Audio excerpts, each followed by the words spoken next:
What's up, YouTube? Long time no see. This video is long overdue. I should have had it done a few months ago now, but I'm always going to keep trying to touch it and update it and get more footage, but that never ends, so I'm just going to push part 2 out. My thoughts are messy, sound is messy here and there, but I don't want to hold it back. This video was always about the whole series, I guess it's turning into, is always about, should you try martial arts and why I think you should. So not losing sight of that. I hope you enjoy it and have a great day. Thank you for tuning in. Part 1 was about me picking up something brand new, coming from being an ice cream cone who was insecure to try and turn into somebody that was better, the best version of myself that never took no for an answer. The progress in the beginning was very clear and it was very physical, but I believe I'm getting to a point now where that progress is going to get very small, but I've been growing in a very mental place. I have had a lot of fun. I wouldn't take back any of these moments, but I will be very clear, nothing worthwhile comes easy. That fight was April 2021. My next fight was not until September, so that's 5 months. Keep in mind, I'm still a full-time employee. I'm still trying to be the best father and the best husband that I can be to my family. But a very interesting aspect in all of this was the idea of having to be able to flip that switch to basically bring the thunder, at the right time throughout all of this. This video is going to show you what those next few months between this next fight looked like and why I think you should keep doing MMA. After about a month to heal up from the last fight, it was back to work. And, looking back on this, I'm realizing that so much more of my time training went into just me on my own, solo, out in the street. From here, it was me just trying to get as much time with a higher heart rate as I could, just getting used to being tired, just getting used to not wanting to go but having to keep going.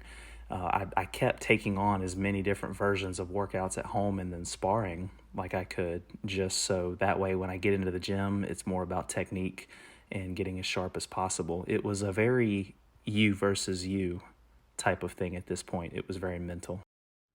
I want to highlight some of the brothers that I've made on this journey. This is Cody Day. He won a gold medal in February this year in the WACO tournaments. He has been a very big factor in the mental growth and how to keep pushing and showing me something new every day. He's been a huge help. I became addicted to Hajime no Ippo, and it made me the weirdo in the family practicing martial arts. But, I am who I am, and I'm not sorry about it. Monkey see, monkey do, right? I would love for my son to pick this up at an early age, but I'm not going to push it. Another teammate that I want to highlight here, his name is Jamon the Boogeyman Cook. He actually just won another gold medal this year at the 2022 WACO kickboxing tournaments in Nashville. He has been instrumental in my growth. Other than Mark Grubel, who is his coach, he's been the primary coach in kickboxing that I've worked with in order to grow, and he's a very teach by example type of coach.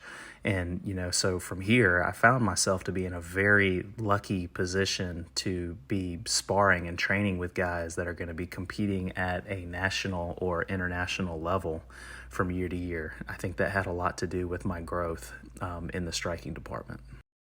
With about a month to go before the bell for the next fight, I found myself in this rhythm, clock in for work, get some work done, clock out, and then immediately layer up in the summer and go run or go do some sprints or jump rope or work out just to clock back in and get back to work, and then from there going and taking classes that I could throughout the week or private lessons on the weekend like you see here. A lot of this work at one point, easy is not the term that I would use, but it was definitely something that I was much more used to. I wasn't as sore day to day like I was in last year's video. But from here, I started to realize and get upset when, there are days, as people, you can plan as much as possible, but things are going to happen. You're going to get sick or something's going to come up and you're going to have to miss training or miss class. And that used to devastate me. I used to always think that, I had to get on the horse and go every day, because I was in the back of my mind, I was terrified of not being ready when the bell rings. I felt like I wasn't ready, even though I put in all of this work for the last fight. I just did not want to be in a position where I wasn't ready. It was a terrifying feeling to think, oh man, I'm not ready. I'm really tired. But, the opponent's not, and the opponent's coming for you.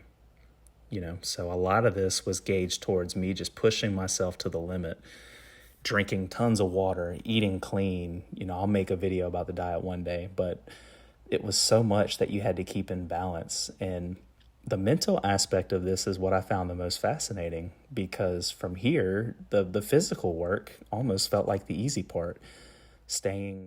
Yes, I did eat cake. Staying clean with the diet and then putting all of this work in, it's not easy to do, but physically it was easy to do as long as I made time for it. But then from there, it was just to keep going, to do the same thing and not always be gratified like I was with the physical transformation stuff. I'm not seeing physical transformation type of progress anymore.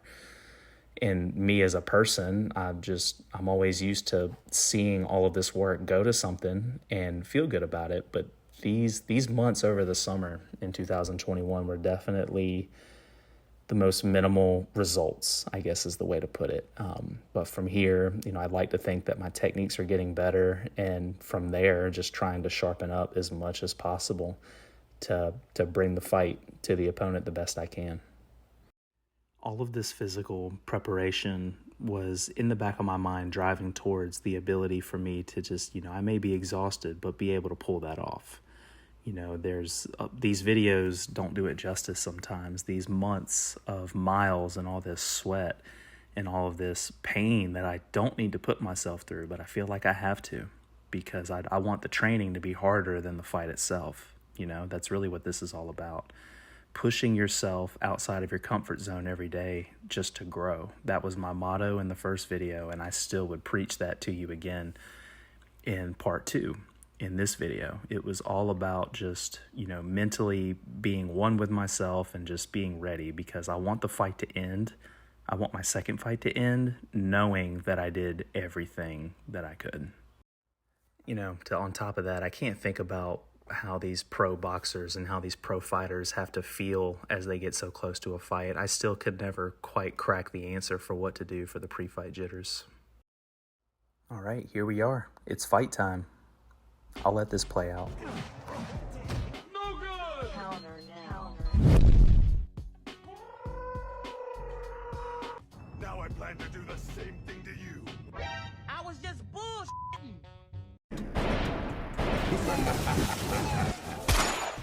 Mission failed. We'll get them next time. Big shout out to Caden. He weathered the storm that I had to give him, and then he brought it back to me.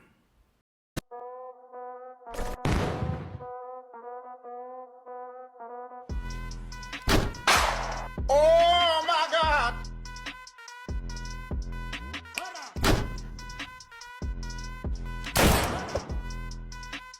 What the fuck? This match was a big success and improvement over the first one a few months back, but if you were to ask me personally, I feel like I lost. I did almost knock him down in round 1, but he did end up coming back and making me take 2 standing counts. But that's what this is all about. It's about learning. I spent so long working on those shots and that hook, I never really stopped to think about what to do when the shot landed. I kept my monitor on to track the heart rate during the fight. It was crazy how high that actually got. It was a blast, though. I loved the experience. So after the fight, and after maybe another month of just recovering, it was back to step 1. So I'll eventually sign up for another fight and capture all that. But I wanted to point out something. Mentally, no matter how good a shape I found myself in, I always saw who I was when I started, what I looked like when I started. I put this in here because I believe this is very real, but it is what it is. For those of you that left comments that look like this, you have a good point. I did not have any wrestling or grappling in my arsenal, and that had to change. So February 22nd, I did my first class of jiu-jitsu, and of course I was terrified, but it was, no excuses. Throw yourself out there and get to work, and I really wish I had done it sooner. My instructor for this class is a gentleman named Sergio Cunha. He also teaches the Muay Thai at our gym. And I don't know how else to say it. I'm in for a treat. Here are some warriors that he's worked with over the years. I'm truly lucky, I'm blessed to have someone with this much wisdom at our gym. All right, let's work. So at this point, I'm doing the jiu-jitsu class with a gi. It's 2 nights a week. I'm also doing the Muay Thai, kickboxing, and boxing classes throughout the week. I'm still exercising at home. I'm still doing my sprints and longer runs and things like that. But by the time I'm in a gi later in the evening, I'm getting close to just exhausted at the end of the day if I'm behaving and sticking to the game plan for training. But there's no excuse. Let's get out there. So nervous would be the term. Maybe nervous and uncomfortable, which is what I'm aiming for as far as the journey that I'm on. I just forget to ask somebody to grab my phone and record a few rounds, but I'll work on that. As an adult, I was rationalizing to myself that, hey, I'm going to learn how to pull guard, what the guards are, how to move between them, how to defend them. I couldn't have been more mistaken, though. Day one was lasso guard for me. And not the same day, but the next class that week, I almost got to the lasso guard, and then it started to click. I'm going to be learning bits and pieces that are naturally going to fall into place, and then I just have to go for it.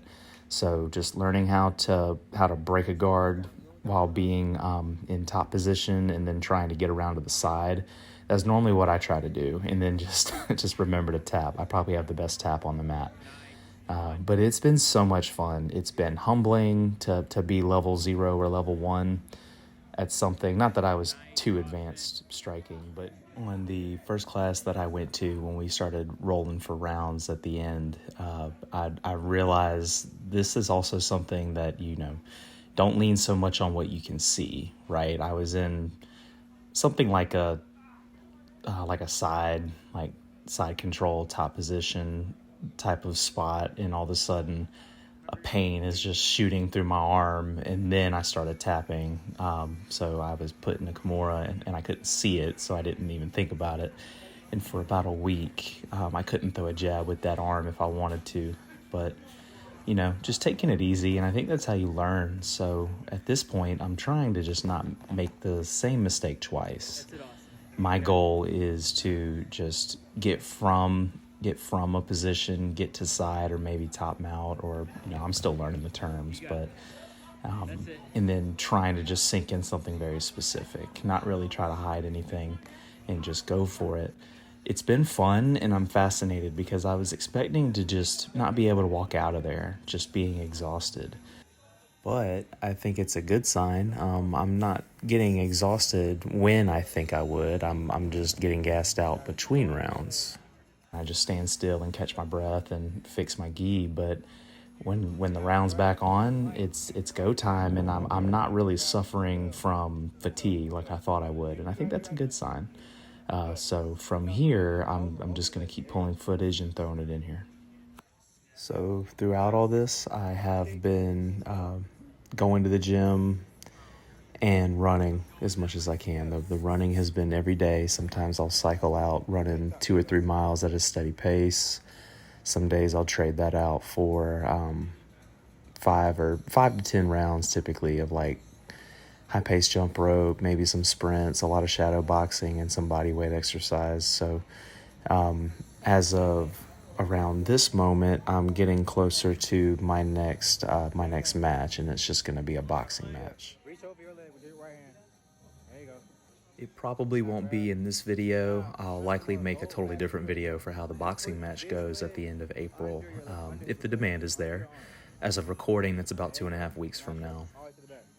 I'm not putting the jiu-jitsu aside by any means, but I'm just getting stuck in kimuras, arm bars, all kinds of chokes on the daily, and I'm just scared of getting something hurt and just getting injured right before the match. So as I'm getting closer to that, I'm going to start maybe just still sitting in and watching, but now I'm walking around with gi burns, like in that clip here. But in the meantime, it's just been incredible. It's been a lot of fun. Now that I've had a taste of jiu-jitsu, it's really opened my eye, and it's surprising. You know, wrestling, jiu-jitsu, boxing, kickboxing, Muay Thai, all of that put together. That's 4D chess right there. It's incredible. That is in the back of my mind, getting into a cage and getting into a formal MMA match. I just need to stay on the highway, keep learning, and I'll get there. I'll be very honest with you. Looking back at the first video and all of the love and the feedback and criticism I've gotten, I wouldn't trade it for anything. I want this to be just like before. I want this video to be just part 2 of somebody that had never done anything close to this, what that looks like for somebody like me. I'm definitely not the best, but I don't think I'm the worst at it. But be very real here. I always had a really bad habit of setting my standard way too high, and that's always been a problem for me. Pushing for perfection when it's not always going to be there. Don't do that to yourself. It really is just one step at a time. You're going to have great days. You're going to have bad days. But just remember, those are days. Try and get as much done as you can. Should you do martial arts? Absolutely.